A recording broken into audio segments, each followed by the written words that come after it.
बाधाएं आती हैं तो आएं, घिरें प्रलय की घोर घटाएं। मैं बड़े होकर डॉक्टर बनना चाहती हूँ और दूसरों का इलाज करना चाहती हूँ।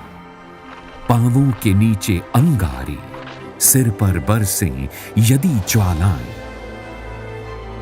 मैं बड़े होकर टीचर बनना चाहती हूँ, बच्चों को शिक्षा देना चाहती हूँ। निज हाथों से हंसते हंसते आग लगाकर जलना होगा। मैं बड़े होकर फौजी बनना चाहती हूँ, देश की रक्षा करने के लिए। कदम मिलाकर चलना होगा, कदम मिलाकर चलना होगा।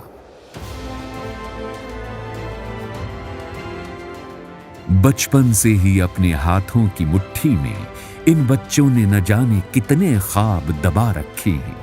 मुट्ठी खुलेगी तो ख्वाबों को पंख लगेंगे और ये हम सबको सुनिश्चित करना है कि इन ख्वाबों की उड़ान इतनी ऊंची हो कि दूर क्षितिज में सूरज बनकर चमके। साथ ही देश के भविष्य की चमक इतनी तेज हो कि पूरा जहां रोशन हो उठे। तभी तो बनेगा सारे जहां से अच्छा हिंदुस्तान हमारा।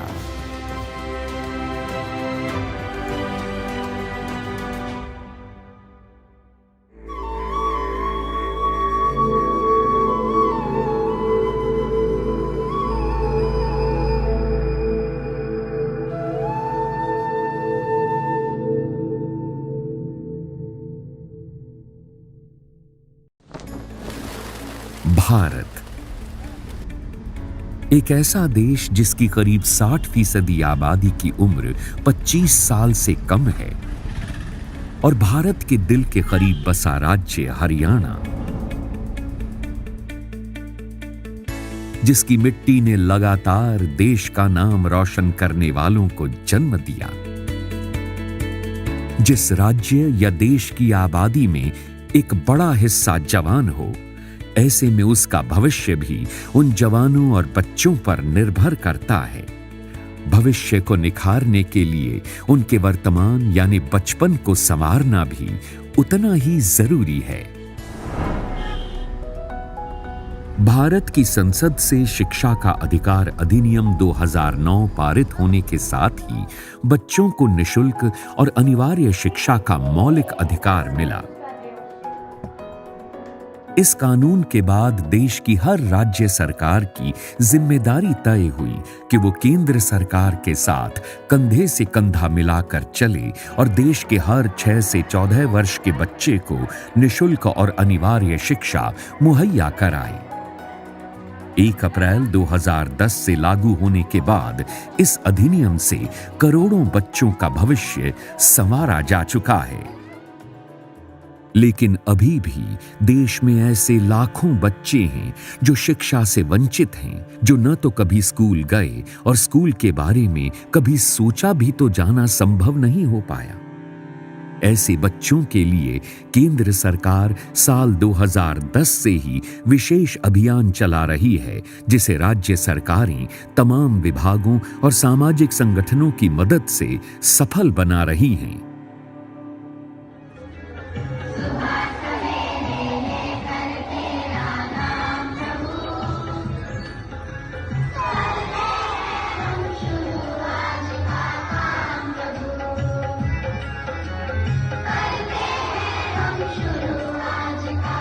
देश के सबसे प्रगतिशील राज्यों में से एक हरियाणा शिक्षा के क्षेत्र में एक नई उड़ान भर रहा है। हरियाणा सरकार राज्य के किसी भी तबके या क्षेत्र से ताल्लुक रखने वाले बच्चे को निशुल्क और अनिवार्य शिक्षा देने के लिए प्रतिबद्ध है।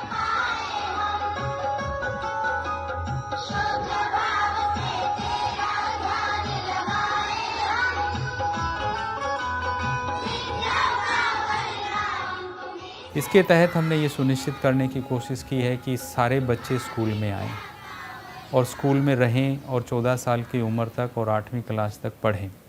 इसके बावजूद हमने ये महसूस किया है कि बहुत से बच्चे हैं जो क्लास से बाहर रहते हैं, स्कूल से बाहर रहते हैं। उसके बहुत से कारण हैं। उसको ध्यान में रखे हमने कोशिश की है कि ये 2% का जो गैप हमारा 1 से और 8वीं क्लास के बीच में होता है, इसे कम से कम किया जाए और बच्चों को जो स्कूल में नहीं आ रहे हैं उनको स्कूल में लेके आएँ, और किसी वजह से वो बाहर रहते हैं तो उनको एक स्पेशल हमारे एजुकेशनल सेंटर्स हैं जिसमें उन बच्चों को पहले चिन्हित करते हैं और फिर वहाँ पे शिक्षा उपलब्ध करवाते हैं। आउट ऑफ स्कूल चिल्ड्रन यानी वे बच्चे जिन्हें स्कूली शिक्षा नसीब नहीं होती, ऐसे बच्चों के लिए विशेष तौर पर राज्य सरकारें केंद्र सरकार के साथ मिलकर अभियान चला रही हैं, जिससे बच्चों को उनकी उम्र के हिसाब से शिक्षित किया जा सके और उसके बाद उन्हें पास के स्कूलों से जोड़ा जा सके। पास हो जाएंगे तो क्या मिलेगा? बेटा पास हो जाओगे तो आपको अच्छी नौकरी मिलेगी।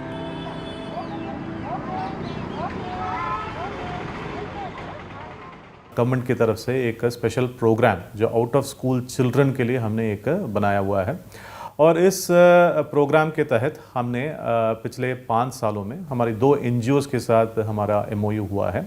एक Humana people to people NGO है, दूसरी अनुभूति के नाम से NGO इसमें हमारे साथ काम कर रही हैं। ये हमारे साथ मिलके जो फॉर्मल स्कूलिंग के दायरे से बच्चे जो बाहर हैं उनको आइडेंटिफिकेशन का ये काम करते हैं, और हमारा जो ब्रिज कोर्स हैं और जो स्पेशल ट्रेनिंग सेंटर्स हैं उनमें इनको लाते हैं। जो आउट ऑफ स्कूल प्रोग्राम है ये भी RT एक्ट का ही एक प्रोविज़न था कि कुछ बच्चे स्कूल से बाहर रह जाते हैं बहुत एफर्ट्स करने के बाद, उन बच्चों को मेन स्ट्रीम कैसे करना है। तो इसके लिए जो इसका हरियाणा में इम्प्लीमेंटेशन है और हरियाणा का जो रेफरेंस है उसमें मैं आपको ये बताना चाहूँगी, क्योंकि हरियाणा एक रिच स्टेट है, डेवलपमेंट बहुत फास्ट है यहाँ पर, तो नेबरिंग स्टेट्स बिहार है, UP है, महाराष्ट्र है, तो यहाँ से हमारे पास कुछ लोग काम के लिए आते रहते हैं, और उनके अलावा भी कुछ लोग जो घुमंतु जाति जिन्हें हम नोमैड्स कहते हैं, रैग पिकर्स हैं या बैगर्स कम्युनिटी से हैं, इनके बच्चे हैं जो अभी भी स्कूल से बाहर, जब भी हम इन बच्चों को आइडेंटिफाई करने के लिए निकलते हैं तो ये बच्चे हमें मिलते हैं। आउट ऑफ स्कूल चिल्ड्रन को स्कूलों तक पहुंचाने के लिए एक चरणबद्ध तरीके से अभियान चलाया जाता है, और ये सब कैसे संभव हो पाता है ये जानना भी बेहद दिलचस्प है। एक इंक्लूसिव ग्रोथ का जो प्रयास है सरकार का, उसी के तहत जो आउट ऑफ स्कूल बच्चे हैं उनको चिन्हित किया जाता है ज़िले में, और अभी तक मेरे ख्याल से 400 के आसपास बच्चों को चिन्हित किया जा चुका है। ये वो बच्चे हैं जो किसी भी कारणवश स्कूलों में नहीं जा पाते, चाहे वो कोई आर्थिक स्थिति उनकी है, चाहे कोई मोटिवेशन की कमी है, चाहे माँ बाप में अखलाक की कोई उनमें कमी है। तो अवेयरनेस भी इसका एक बहुत बड़ा पहलू है जिसमें पूरी डिस्ट्रिक्ट की मशीनरी काम करती है, चाहे वो PRIs हैं, चाहे वो एडमिनिस्ट्रेटिव ऑफिसर्स हैं, चाहे वो शिक्षा विभाग के लोग हैं, बड़ी मेहनत कर रहे हैं सब लोग। हरियाणा सरकार साल 2011 से लगातार आउट ऑफ स्कूल चिल्ड्रन को स्कूलों से जोड़ती आ रही है, और 2016 से ये काम और अधिक तेजी से हुआ है। फिलहाल हरियाणा सरकार के स्कूलों में कुल 984 स्पेशल ट्रेनिंग सेंटर्स चलाए जा रहे हैं। इन सेंटर्स में दाखिल होने वाले बच्चों को विशेष कोर्स कराया जाता है, जिनकी पढ़ाई या तो बीच में छूट गई या फिर वे उम्र के हिसाब से स्कूली शिक्षा नहीं ले पाए। साल 2016 से साल 2022 के बीच 75,000 आउट ऑफ स्कूल चिल्ड्रन को स्पेशल ट्रेनिंग सेंटर्स के जरिए पढ़ाया गया। इसके बाद उन्हें उनकी उम्र के अनुसार कक्षाओं में दाखिला दिलाया गया। कोरोना महामारी जैसे कठिन समय के दौरान साल 2021 में करीब 25,000 बच्चों को स्पेशल ट्रेनिंग सेंटर्स की मदद से स्कूली शिक्षा ग्रहण करने के काबिल बनाया गया।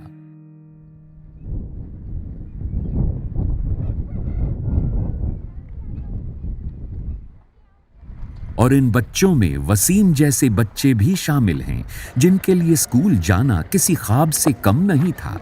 लेकिन हरियाणा सरकार और साथ काम करने वाले तमाम समाज सेवी संगठनों के प्रयासों से वसीम जैसे लाखों बच्चे अब स्कूल जा पा रहे हैं। वसीम जोगी झोंपड़ी में अपने 4 भाई बहनों के साथ अपने माता पिता के साथ रहता है। उसके फादर और मदर दोनों बीमार रहते हैं, तो वो घर में सबसे बड़ा बच्चा है। तो वो सुबह उठते ही सब्जी मंडी है पास में, वहाँ जाता है, सब्जियाँ बीनता है।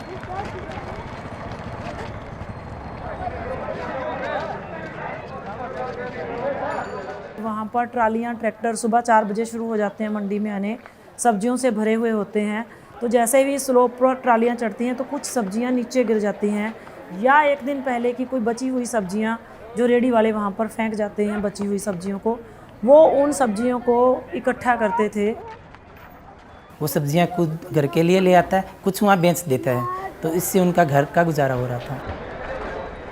सब्जियों को लेकर 2-3 घंटे में वापस अपनी झुग्गियों में आते थे। उसके बाद उनके मन में ये क्यूरियोसिटी होती थी कि कब हम हमारी क्लास में बैठें। हमने जब पेरेंट्स से बातचीत की, उन्हें हमने मनाया, लेकिन एक बार तो उन्होंने मना कर दिया।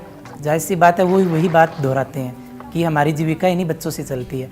लेकिन जब हमने उनको समझाया तो उन्होंने अपने बच्चे को भेजना स्वीकार कर लिया। धीरे धीरे वो हमारे एसटीसी पे आने लगा और उनका परिवार है, उन्होंने अपने बाकी तीनों बच्चों को भी भेजना शुरू कर दिया।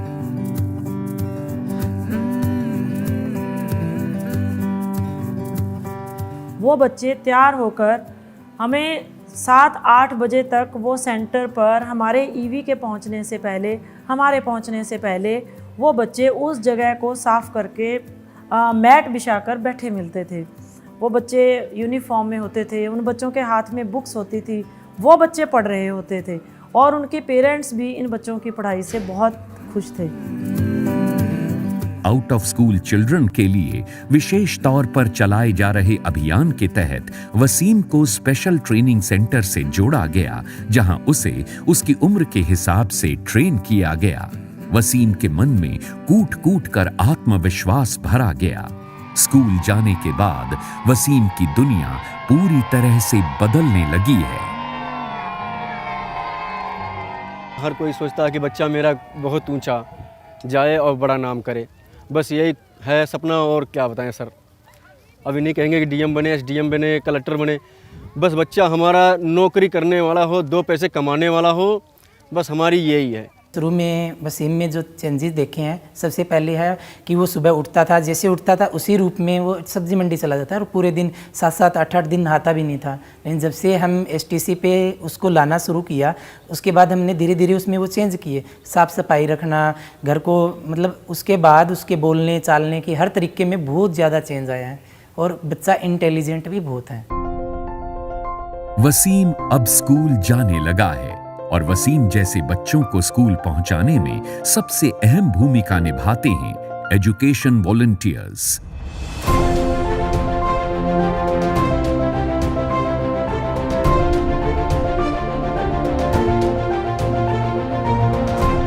जिनको कुछ इस तरह से ट्रेन किया गया है कि वे हर पड़ाव पर बच्चों और सिस्टम के साथ कंधे से कंधा मिलाकर चल सकें।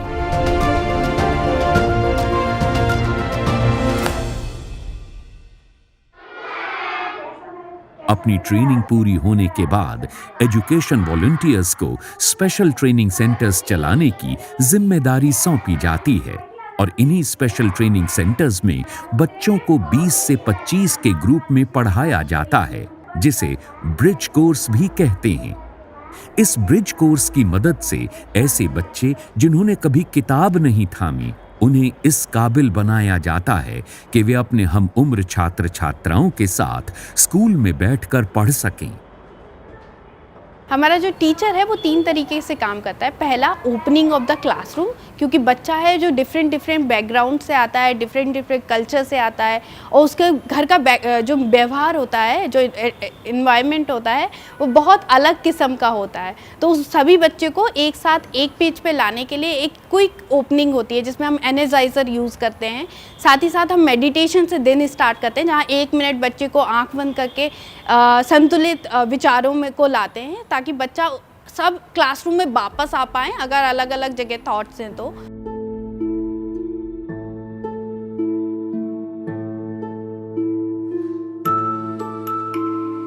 फिर वो बच्चों को एक्टिविटी पीयर्स में डिवाइड करते हैं, 5-5 के 3-3 के बच्चों को उनके लर्निंग लेवल के हिसाब से, और फिर एक हम अपनी टीचिंग जो भी टॉपिक सिलेक्टेड है उसको एक्टिविटी से कंबाइन करके और डिलीवर करते हैं कंटेंट को।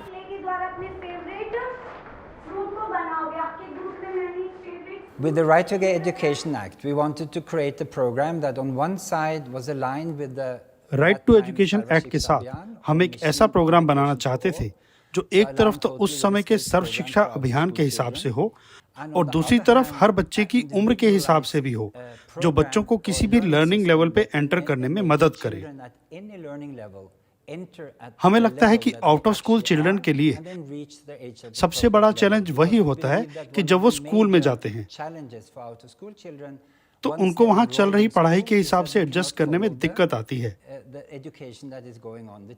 हम चाहते थे कि इन बच्चों के साथ ऐसा ना हो। जैसे ही जब बच्चे लर्निंग लेवल अचीव करते हैं अपनी क्लास का, पहले एक बेस लाइन टेस्ट हुआ, फिर एंड लाइन टेस्ट हुआ। इन बच्चों ने जैसे ही एंड लाइन टेस्ट जो बच्चा क्लियर कर जाता है उसको हम उस क्लास के साथ जिसमें उसको एडमिट किया हुआ है मर्ज कर देते हैं, उस क्लास में उसको मेन स्ट्रीम कर देते हैं। और उसके बाद कि उस बच्चे की दूसरे बच्चों के साथ एडजस्टमेंट हो सके, न्यू एनवायरनमेंट में वो सेट हो सके, एक पीयर ग्रुप है जो उसका वो फ्रेम हो सके, उसके टीचर के साथ उसके रिलेशंस अच्छे हो सकें। तो एक फॉलोअप हमारा 3 मंथ का डिस्पाइट द ब्रिज प्रोग्राम हम वो करते हैं फॉलोअप के नाम पर, जहाँ education volunteer time to time उस बच्चे के पास जाता है, जो भी उसको प्रॉब्लम आ रही है उसको सुन के उसको सॉर्ट आउट करते हैं। हमारी जो एकेडमिक अथॉरिटी SCRT है हरियाणा की, इन्होंने इकट्ठे काम किया और एक स्टडी मटेरियल बहुत अच्छा डेवलप किया कि इन बच्चों को कैसे लर्निंग लेवल तक लेके आना है इनकी एज अप्रोप्रिएट क्लास से, और कैसे उसको इंटरेक्टिव बनाना है, कैसे उसको एंटरटेनमेंट उसको दिखानी है। क्योंकि TLM उसमें बहुत यूज़ होनी थी, तो हमारी TLM पर फोकस रहता था, जो उस सराउंडिंग में हमें जो भी कुछ मिल रहा है। अगर वो बच्चे काउंटिंग सीख रहे हैं तो वो पेबल्स, मार्बल्स इकट्ठा करते थे, 1 2 3 उससे सीखते थे। अगर बॉडी पार्ट्स है, एक बच्चा है सामने, उसको दिखा के बॉडी पार्ट्स हो रहे हैं। अगर एक प्लांट के, एक ट्री के बॉडी पार्ट्स हैं तो हम उसको ओपन एरिया में ले जा रहे हैं। डिफरेंट शेप्स ऑफ लीव्स हैं। तो ये सब लर्निंग बाय डूइंग जो मेन हमारा फोकस था इस पर था, तो ये हमारी NGO ने इसमें हेल्प की। हम लोग एक बहुत अच्छा स्टडी मटेरियल डेवलप कर पाए। हरियाणा सरकार और समाज सेवी संगठन इस अभियान को मजबूती देने में जुटे हुए हैं। राज्य के अलग अलग जिलों में स्पेशल ट्रेनिंग सेंटर्स की संख्या लगातार बढ़ाई जा रही है। साल 2019 तक आउट ऑफ स्कूल चिल्ड्रन के लिए कुल 10 जिलों में स्पेशल ट्रेनिंग सेंटर चलाए जा रहे थे। इन्हें बीते 3 साल में 2 गुना कर दिया गया है। फिलहाल हरियाणा के कुल 22 जिलों में 984 स्पेशल ट्रेनिंग सेंटर्स चलाए जा रहे हैं। पिछले 5 सालों में हमने करीबन 77,000 जो बच्चे हैं इस ब्रिज कोर्सेस का इन्होंने फ़ायदा उठाया है और इनको हम मेन स्ट्रीम हम इनको कर पाए हैं। इन बच्चों के लिए पाठ्यक्रम इस तरीके से बनाया जाता है कि किताबी ज्ञान के साथ साथ उनके भीतर छिपी प्रतिभाओं को भी निखारा जा सके।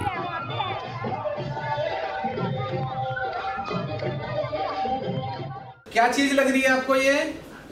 बच्चों, आप जो ये देख रहे हो ये न्यूक्लियर पावर प्लांट का मॉडल है और इस पूरे प्लांट का जो यहाँ मॉडल दिखाया गया है, ऐसा ही प्लांट यहाँ गोरखपुर में बनने वाला है। एक्सपोजर ट्रिप्स रखते हैं हम लोग, हिस्टोरिकल प्लेसेस हैं। एक इन बच्चों में साइंटिफिक एटीट्यूड डेवलप हो सके, क्योंकि जिस कम्युनिटी से ये बच्चे आए हैं वहाँ पर मोस्टली ये नेग्लिजिबल होता है। तो इनको चाहे वो साइंस का पैनोरमा है, चाहे कोई न्यूक्लियर प्लांट है, तो ऐसी जगह पर इनको घूमने के लिए लेके जाते हैं। हमारे कुरुक्षेत्र के जैसे हिस्टोरिकल प्लेसेस हैं, हमारे महाभारत टाइम के, जो भी जिस डिस्ट्रिक्ट में या एक डिस्ट्रिक्ट के जो नियर बाई ऐसे प्लेसेस हैं, पिकनिक स्पॉट्स हैं, तो वहाँ पर हम इन बच्चों को ज़रूर लेके जाते हैं।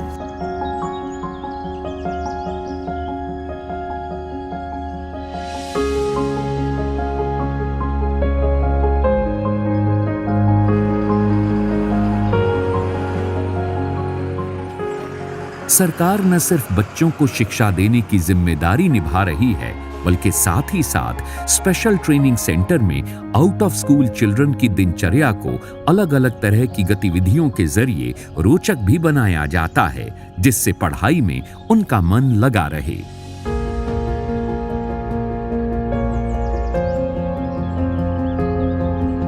और कुछ ऐसे ही प्रयासों से स्पेशल ट्रेनिंग सेंटर में दाखिल होने वाले छात्रों की तादाद साल दर साल बढ़ रही है।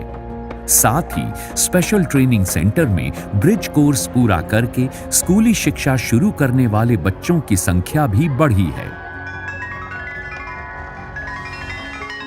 सत्र 2019-20 में 17,089 बच्चों को स्कूल में दाखिले के बाद स्पेशल ट्रेनिंग सेंटर में भेजा गया, जिनमें से 13,011 यानी 76% बच्चे अपनी उम्र के अनुसार स्कूल की सामान्य कक्षाओं में बैठने के काबिल बने।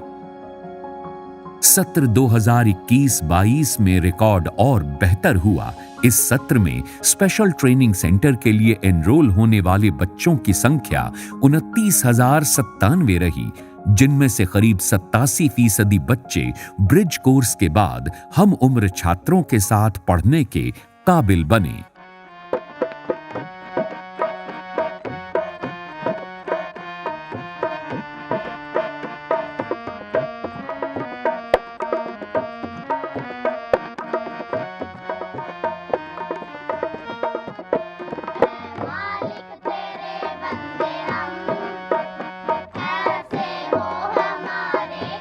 स्पेशल ट्रेनिंग सेंटर में प्रशिक्षण के दौरान दर्जनों ऐसे बच्चे सामने आए जो पढ़ाई लिखाई के साथ साथ तरह तरह की प्रतिभाओं के धनी हैं। सिरसा जिले के डबवाली गांव का रहने वाला संगीत ऐसे ही आउट ऑफ स्कूल बच्चों में से एक है, जिन्हें स्पेशल ट्रेनिंग सेंटर से जोड़ने के बाद अपनी प्रतिभा निखारने का मौका मिला।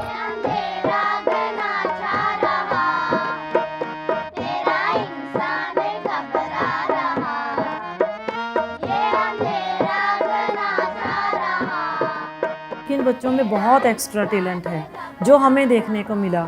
जिस कल्चर को या हेरिटेज को शायद हम लोग भूल गए हैं, वो इन बच्चों में अभी भी इनके पेरेंट्स के थ्रू अभी भी जिंदा है। देखो इन्हें ये है ओस की बूंदे, पत्तों की गोद में ये इन्होंने उसको सेजा हुआ है। इन्होंने अपने पेरेंट्स से, अपने जो इनके गुरु हैं, इनकी कम्युनिटी से इन्होंने सीखा हुआ है। करवट बदल कर नाजुक से मोती हंस दे फिसल कर खो ना जाए। तो इसके लिए जो एजुकेशन डिपार्टमेंट है, उन्होंने हर एक जो सेंटर था वहाँ पर कंपटीशंस भी करवाए, जिसमें इन बच्चों को अपॉर्चुनिटी मिली कि अपना डांस, जो अपनी सिंगिंग है या किसी के पास कुछ और टैलेंट है,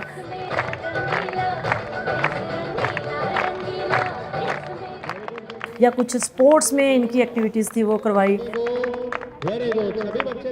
उसके बाद उनका ब्लॉक लेवल पर और फिर डिस्ट्रिक्ट लेवल पर कंपटीशंस करवाए।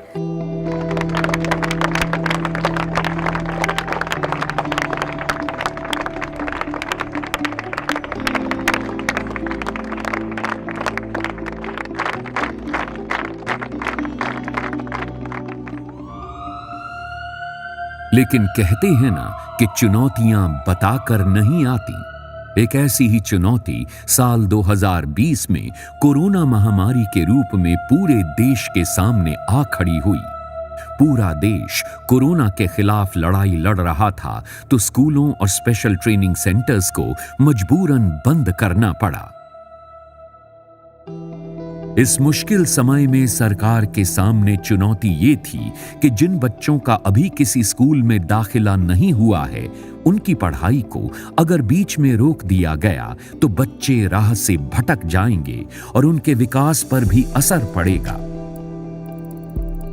लेकिन हरियाणा सरकार ने हार नहीं मानी। हरियाणा सरकार द्वारा नियुक्त किए गए एजुकेशन वॉलंटियर्स और शिक्षकों के जोश और जज्बे के आगे इस महामारी ने भी घुटने टेक दिए।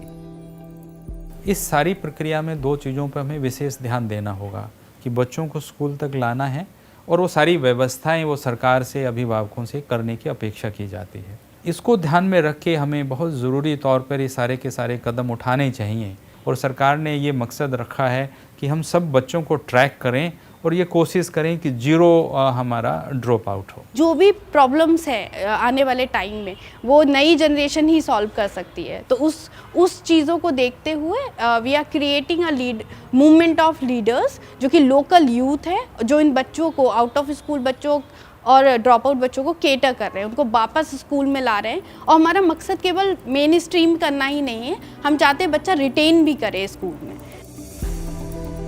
पूरे देश में जब कोरोना अपने चरम पर था, जब लोग घरों में कैद थे, तब शिक्षा विभाग ने 1-on-1 ट्रेनिंग की शुरुआत की, जिसके तहत एजुकेशन वॉलंटियर्स कोरोना के बीच पूरी सावधानी बरतते हुए बच्चों को उनके घर पर जाकर ट्रेनिंग देते रहे। साथ ही पार्क जैसी खुली जगह पर भी बच्चों की विशेष कक्षाएं लगाई गईं, जिससे बच्चों की पढ़ाई जारी रह सके और स्थिति सामान्य होने पर बच्चों को स्कूल से जोड़ा जा सके। कोविड के दौरान भी, जो पिछले साल 21-22 में भी हमने बड़ी मेहनत करके इन ब्रिज कोर्सेज को चला के रखा। करीबन 25,000 बच्चे इस ब्रिज कोर्सेज में इन्होंने लाभान्वित हुए और इनको हम फॉर्मल स्कूलिंग, जो एज अप्रोप्रिएट इनके क्लासेस हैं, उसमें हम ला पाए हैं। कोरोना महामारी के दौरान में बहुत सी व्यवधाएं हमारे सामने आईं, और अगर शिक्षा स्तर की हम बात करें तो सबसे ज़्यादा ये एक सेक्टर था जिस पे इसका इम्पैक्ट हुआ। हरियाणा में हमने देखा, माननीय मुख्यमंत्री महोदय ने 3S का एक फार्मूला दिया, stay at home, study at home and we will bring school at home.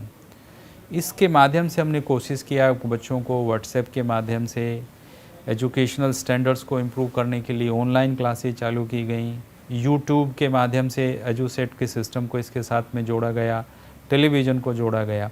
लेकिन हमने देखा जो बच्चे स्कूल में नहीं आ पाते थे, और ख़ास तौर पे ऐसी कैटेगरी के लोग जो स्कूल में पहले नहीं थे, तो उनको भी इस सारी संस्थाओं और इस सारी व्यवस्थाओं के बीच में जोड़ते हुए विशेष प्रयत्न किए गए, और ये कोशिश की गई कि इनको किसी भी खुली जगह पे, पार्क में, आजू बाजू के जो है ना धर्मशाला में या किसी भी चौपाल में, उन सब लोगों को इकट्ठा करके, ताकि कोरोना के दौरान में जो जितनी भी हमारी समस्याएं थीं उसको भी ध्यान में रखकर इनको शिक्षा के स्तर पर किस तरह से जोड़ा जाए, ये कार्रवाई की गई। और मुझे खुशी है इस बात को कि जैसे जैसे कोरोना का प्रकोप बढ़ता चला गया, बच्चे स्कूल से हट गए, लेकिन इस तरह की व्यवस्थाओं में इन सब लोगों को जोड़ा, और हमारी कोशिशों के बावजूद जो हमें दिक्कतें आ रही थीं उसमें बहुत अच्छी अप्रत्याशित हमें सफलता मिली। शिक्षा के क्षेत्र में जब समाज की भागीदारी बढ़ जाती है तो बच्चों के भविष्य की संरचना और तेजी से बदलने लगती है। स्पेशल ट्रेनिंग सेंटर के जरिए सामाजिक संगठन, शिक्षक और तमाम वॉलंटियर्स तो अपना योगदान दे ही रहे हैं, साथ ही समाज भी एक महत्वपूर्ण भूमिका निभाता दिख रहा है। क्योंकि शिक्षा को लेकर जब समाज जागरूक होगा तो देश के आने वाले कल के नागरिक अधिक सजग और जागरूक बनेंगे। ऐसी ही कहानी है सिरसा जिले के अलीपुर टीटू खेड़ा कलां गांव की। 1,500 से 2,000 की आबादी वाले इस गांव में ज्यादातर गरीबी रेखा से नीचे जीवन यापन करने वाले एवं अनुसूचित जाति से संबंधित परिवार ही रहते हैं। सन 1972 तक इस गांव में न तो कोई स्कूल था और न ही लोग शिक्षा के महत्व से वाकिफ थे, लेकिन सरदार दल सिंह के मजबूत इरादों ने न सिर्फ शिक्षा का महत्व गांव वालों को समझाया, बल्कि उनके प्रयासों से यहां पर 2 प्राइमरी स्कूल भी खुले। जब पाकिस्तान से वो आए तो हमारा पढ़ने का कोई साधन नज़दीक कोई भी नहीं था, तो उन्होंने कैसे कोशिश करी, और कोशिश करने के बाद सन 1973 में एक कमरा बनाकर और हमारी पढ़ाई शुरू करवाई। फिर उस स्कूल को गवर्नमेंट करवाया, और गवर्नमेंट 1973 में गवर्नमेंट करवाने के बाद हमारी पढ़ाई उन्होंने शुरू करवाई। आज इस गांव का हर एक बच्चा स्कूल में पढ़ने जाता है, और जब कभी कोई बच्चा पढ़ाई बीच में छोड़ देता है तो गांव के लोग अपनी जिम्मेदारी निभाते हुए उसकी पढ़ाई फिर से शुरू करवा देते हैं। माँ बाप का दिल फिर खुश होता है जी, अगर बच्चे पढ़कर कुछ बने। हम इतनी गरीबी सोनी देख के बच्चों को पढ़ा रहे हैं। यह सरकार इतनी सुविधाएं दे रही है, बच्चों को वर्दियों के, कॉपियों के पैसे, वर्दी के, माँ बाप का कोई खर्चा नहीं है जी। जितना भी हो सकता है सरकार हमारी बहुत सहायता कर रही है। ऐसे ही करते रहे तो हम बहुत आगे चले जाएंगे जी। जो आजकल के बच्चे हैं सरकारी पढ़ के ही बन सकते हैं जो बन सकते हैं जी। पहले भी इस स्कूल में काफ़ी अच्छे से पढ़ कर बड़े बड़े अच्छे पोस्ट पे गए हैं। आगे भी भगवान से उम्मीद है और हमें पक्का विश्वास है कि आने वाले समय में हमारे गांव के बच्चे बहुत नाम कमाएंगे और अच्छी पोस्ट पर जाएंगे। हरियाणा सरकार के लिए ये अभियान किसी मिशन से कम नहीं है। समाज के बेहतरीन कल और बच्चों के ख्वाबों को उड़ान देने का सपना संजोए हरियाणा सरकार इस क्षेत्र में दिन रात कार्यरत है। कोई हमारे इरादे तो समझे जरा, जमी के जगह पर स्कूल चाहते हैं, सपना है जो हमारा। साथ ही परिवारों के साथ साथ तमाम समाज सेवी संगठन और सरकारी विभाग मिलकर इस शपथ के साथ डटे हुए हैं कि सभी को मिलकर शिक्षा के इंद्रधनुष से समाज में रंग भरने हैं।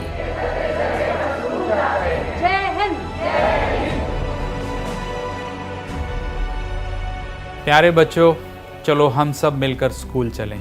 स्कूल वो ऐसी संस्था है जहाँ पर हर बच्चे को होना चाहिए। किसी वजह से आप नहीं जा पाए, कोई परेशानी की बात नहीं है। एक बार फिर हम सब आपके साथ, आपके भविष्य को उज्जवल करने के लिए स्कूल ले जाने के लिए आए हैं। और मुझे पूरी आशा है कि आप भी स्कूल आएंगे। आपके अभिभावकों से भी मैं अपील करता हूँ, समाज के तमाम वर्गों के संबंधित लोगों से भी मैं अपील करता हूँ कि हम सब मिलकर जो बच्चे स्कूलों से महरूम हो गए हैं उन्हें एक बार फिर स्कूल के द्वार तक लेके आएँ, अपना भरसक प्रयत्न करें और उन सब को वो शिक्षा के वो दरवाजे खोलें जिसकी वजह से वो दूर रह गए हैं। प्यारे बच्चों, सरकार अपनी तरफ से पूरी कोशिश करती है, लेकिन बच्चों के हाथ में होता है कि आप इसका पूरा फ़ायदा उठाएं और अपने सपनों को साकार करें और पूरी उड़ान भरें। प्यारे बच्चों, मुझे बड़ा अच्छा लगेगा जब आप ही में से कोई बच्चे शायद यहाँ भी बैठे होंगे, शायद यहाँ बैठे होंगे और बड़ी अच्छी जगहों में बैठे होंगे और देश का नाम रोशन करेंगे। प्यारे बच्चों, बहुत पढ़ो, बहुत आगे जाओ, शिक्षा रूपी पंख लेकर ऊंचे उड़ान भरो। बहुत प्यारे बच्चों, ढेर सारी शुभकामनाएं। आप हमारे चमकते हुए वो सितारे हो जो कुछ समय के लिए धूमिल हो गए थे। आपके नन्हे नन्हे हाथों में जहाँ किताबें होनी चाहिए थी, वो कहीं ढाबे पर जूठे बर्तन मांज रहे थे, कहीं वो भीख मांग रहे थे, कहीं वो धूल और धुएं से भरे हुए फैक्ट्री के वातावरण में काम कर रहे थे। लेकिन अब आपको ढूंढ लिया गया है। आपको आपका शिक्षा रूपी हक पूर्ण रूप से दिया जाएगा। आप खूब पढ़ो, खूब बढ़ो, सफल इंसान बनो। मुझे पूर्ण आशा है कि आने वाले कल में ये पूरी कायनात आपकी रोशनी से जगमग जगमग करेगी।